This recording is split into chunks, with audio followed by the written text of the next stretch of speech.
2025 April 22 എന്നത് പെഹൽഗാമിലെ 26ഓളം മനുഷ്യർ കൊല ചെയ്യപ്പെട്ട ആ ഭീകര സംഭവം ഇന്ത്യയിലെ മുഴുവൻ മനുഷ്യരെയും വിഷമത്തിലായെത്തിയ ഒരു ദിനമായിരുന്നു. നമുക്കറിയാം, ഈ രാജ്യത്തിൻ്റെ സുരക്ഷയുമായി ബന്ധപ്പെട്ടുകൊണ്ടുള്ള അതിൻ്റെ വീഴ്ചകൾ, ഇൻ്റലിജൻസ് വീഴ്ചകൾ അടക്കമുള്ള ഒരുപാട് ചർച്ചകൾക്കിടയിൽ പക്ഷേ സംഘ്പരിവാർ ഈ രാജ്യത്തുടനീളം ശ്രമിച്ചത് അതൊരു മുസ്ലിം വിദ്വേഷത്തിൻ്റെയും മുസ്ലിം ആക്രമണങ്ങളുടെയും അതിൻ്റെ ചൂട് കൂട്ടാൻ വേണ്ടിയുള്ള ഒരു സമയമായിട്ടാണ് എന്ന് നമുക്ക് കാണാൻ പറ്റും. രാജ്യത്ത് ആ സമയത്ത് മെയ് 2 വരെയും മെയ് 8 വരെയും ഒക്കെയുള്ള റിപ്പോർട്ടുകൾ APCR അടക്കമുള്ള സംവിധാനങ്ങൾ റിപ്പോർട്ട് ചെയ്തത് നമുക്ക് കാണാൻ പറ്റും. 184ലധികം വിദ്വേഷ ആക്രമണങ്ങൾ നടന്ന ഒരു കാലയളവായിരുന്നു ആ കാലയളവ് എന്ന് പറയുന്നത്. അതിൻ്റെ വ്യത്യസ്ത സ്വഭാവത്തിലുള്ള ആക്രമണങ്ങൾ, ഭീഷണിപ്പെടുത്തലുകൾ, കടകൾ ആക്രമിക്കൽ, ആളുകളെ ആക്രമിക്കൽ അടക്കമുള്ള ഒരുപാട് ഭീകരമായ വേട്ടയാടലുകൾക്ക് മുസ്ലിം സമൂഹം ഇന്ത്യയിൽ വിധേയമാക്കപ്പെട്ട ഒരു സമയമായിരുന്നു.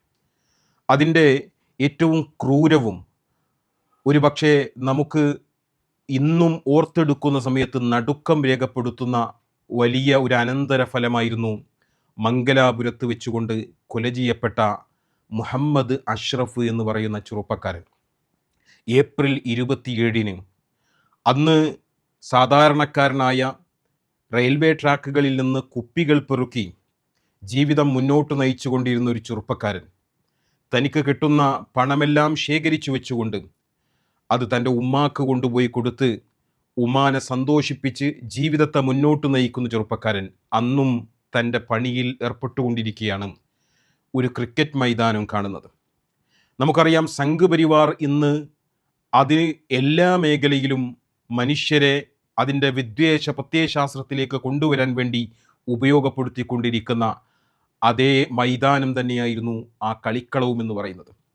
ചെറുപ്പത്തിലെ എൻ്റെ മകൻ ക്രിക്കറ്റിനോട് സ്നേഹമുള്ളവനായിരുന്നു എന്ന് അഷ്റഫിൻ്റെ ഉമ്മ പറയുന്നുണ്ട്. അതുകൊണ്ടായിരിക്കും എൻ്റെ മകൻ അങ്ങോട്ട് പോയി നോക്കിയത് എന്ന്. പക്ഷേ അവിടെ അത് സംഘടിപ്പിച്ചിരിക്കുന്നത് സംഘ്പരിവാർ ആയിരുന്നു എന്ന് അവൻ അറിയില്ലായിരുന്നു. അവിടെയുള്ള മനുഷ്യർ ആ സമയത്ത് അത്രമേൽ മനുഷ്യത്വ വിരുദ്ധമായ ഒരു പ്രത്യയശാസ്ത്രവുമായിട്ടാണ് അവിടെ കളി നടന്നുകൊണ്ടിരിക്കുന്നത് എന്നും ഒരു പക്ഷെ അവൻ ഓർത്തിട്ടുണ്ടാവില്ല. ഒരു കുപ്പിയിൽ നിന്ന് അല്പം വെള്ളം കുടിക്കാൻ ആഗ്രഹിച്ച അഷ്റഫിന് നേരെ പാകിസ്ഥാനി എന്ന് പറയുന്ന വിളിയാണ്, ആക്രോശങ്ങളാണ്. അതിൻ്റെ പിന്നാലെ അവിടെയുണ്ടായിരുന്ന മരക്കമ്പുകളും ബാറ്റുകളും അടക്കം ഉപയോഗിച്ചുകൊണ്ട് ശരീരം മുഴുവൻ അടിച്ച് തകർത്ത് കൊന്നു തള്ളുന്നത് നമുക്ക് കാണാൻ പറ്റും. വളരെ ഭീകരമായ സംഭവമാണ്.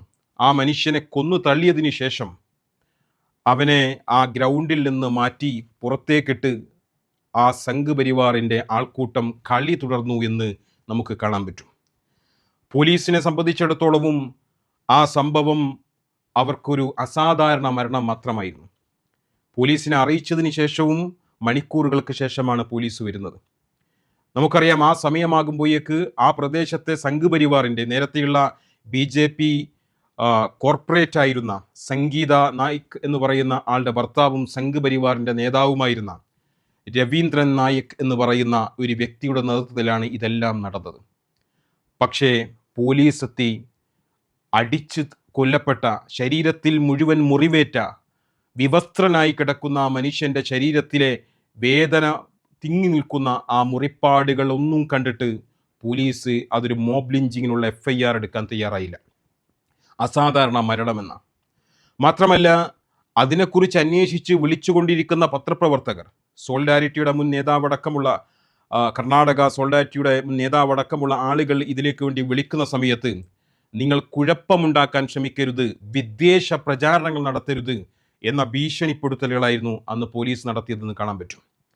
ഈ അർത്ഥത്തിൽ മുന്നോട്ട് പോകുന്ന ആ ദിവസം രാത്രിയിൽ പോലീസ് സ്വീകരിക്കുന്ന പരാതി പോലും നിങ്ങൾക്ക് കാണാൻ പറ്റും.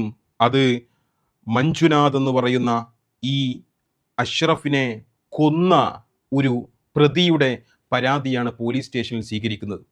അതിനു മുമ്പ് പോലീസിനോട് പരാതി പറഞ്ഞ ആളുകളെ പരിഗണിക്കുന്നില്ല. ഇങ്ങനെ വളരെ കൃത്യമായി ആദ്യഘട്ടത്തിൽ തന്നെ സംഘ്പരിവാറിന് വേണ്ടി ആ കേസ് അട്ടിമറിക്കപ്പെടുകയായിരുന്നു. ഒരു ദിവസം കഴിഞ്ഞതിന് ശേഷമാണ് പ്രതികളെ അറസ്റ്റ് ചെയ്യുന്നത്.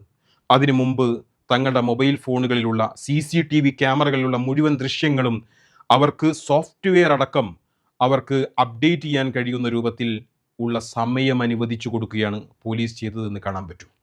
നമുക്ക് കാണാൻ പറ്റുന്ന മറ്റൊരു കാര്യം, അതുമായി ബന്ധപ്പെട്ടുകൊണ്ട് സംഘ് പരിവാർ ആ സമയത്ത് സൃഷ്ടിച്ചെടുത്തൊരു നരേഷനാണ്. പാകിസ്ഥാൻ എന്ന് വിളിച്ചു എന്നാണ് ഈ പറയുന്ന മഞ്ജുനാഥിൻ്റെ പരാതി.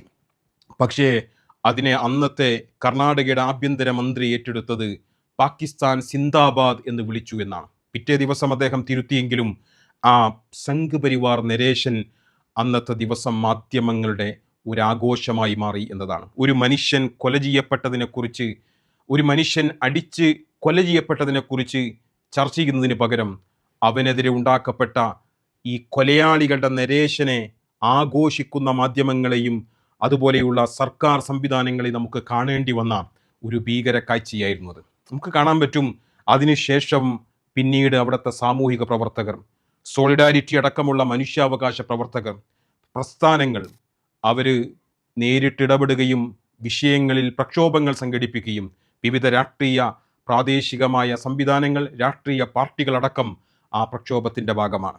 അതിൻ്റെ ഭാഗമായിട്ടാണ് അല്പമെങ്കിലും കേസുകൾ മുന്നോട്ട് പോയത്. പ്രതികൾ കുറച്ചു കാലത്തെങ്കിലും ജയിലിൽ കിടക്കാൻ ഒരു വകയുണ്ടായത് അതുകൊണ്ട് മാത്രമായിരുന്നു എന്ന് നമുക്ക് കാണാൻ പറ്റും. പക്ഷേ ഒരു വർഷം പിന്നിട്ട് നോക്കുന്ന സമയത്ത് ഇന്നും അഷ്റഫിന് നീതി ലഭിച്ചിട്ടില്ല. അഷ്റഫിൻ്റെ 21 പേരെ അറസ്റ്റ് ചെയ്തെങ്കിൽ അതിൽ 18 പേരും ഇന്ന് പുറത്താണ്. അവർക്ക് ജാമ്യം കിട്ടാൻ തരപ്പെടുന്ന രൂപത്തിൽ ഈ കേസ് എന്തുകൊണ്ടാണ് ദുർബലമായി പോയത്? യഥാർത്ഥത്തിൽ കർണാടക സർക്കാരിനും കർണാടക പോലീസിനും അവർ വരുത്തിവെച്ച കടുത്ത അനീതി ഈ വിഷയത്തിൽ ഗൗരവതരമായി വിമർശിക്കപ്പെടേണ്ടതുണ്ട്. അതുപോലെ തന്നെയാണ് ഈ സംസ്ഥാനത്ത്, കേരള സംസ്ഥാനത്തിനകത്തൊരു മലയാളി, ഒരു ചെറുപ്പക്കാരൻ ആദ്യമായി ഇതുപോലൊരു മോബ് ലിഞ്ചിങ്ങിന് വിധേയമായിട്ട് നിഷ്ക്രിയമായി നോക്കി നിന്ന കേരള സർക്കാരും യഥാർത്ഥത്തിൽ ഇതിൽ ഉത്തരം പറയേണ്ടതുണ്ട്. മാത്രമല്ല മലയാളി സമൂഹം ഈ മനുഷ്യനോട് കാണിച്ചിട്ടുള്ള കുറ്റകരമായ മൗനവും യഥാർത്ഥത്തിൽ ഇതിൽ തള്ളിപ്പറയപ്പെടേണ്ടതാണ്. നമുക്കറിയാം, അതിനുശേഷം രാംനാരായണൻ എന്ന് പറയുന്ന ഒരു മനുഷ്യൻ നീ ബംഗ്ലാദേശിയാണോ എന്ന് പറഞ്ഞുകൊണ്ട് നമ്മുടെ ഈ കേരള മണ്ണിൽ തന്നെ അടിച്ചു കൊല ചെയ്യപ്പെട്ടതിൻ്റെ കാരണക്കാരിൽ ഒന്ന് നമ്മുടെ ഈ മൗനം കൂടിയായിരുന്നു എന്ന് നമ്മൾ തിരിച്ചറിയേണ്ടതുണ്ട്.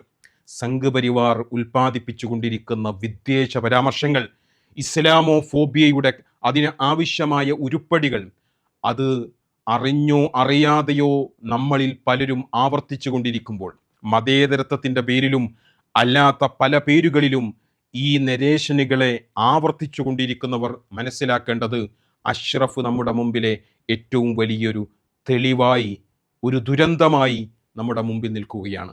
രാംനാരായണൻ നമുക്കതുപോലെ എടുത്തു പറയേണ്ടുന്ന, കേരളത്തിൻ്റെ മുമ്പിൽ ഇന്ന് മരണപ്പെട്ടുകൊണ്ട് നമുക്ക് മുമ്പിൽ സാക്ഷിയായി നിൽക്കുന്ന മനുഷ്യരാണ്.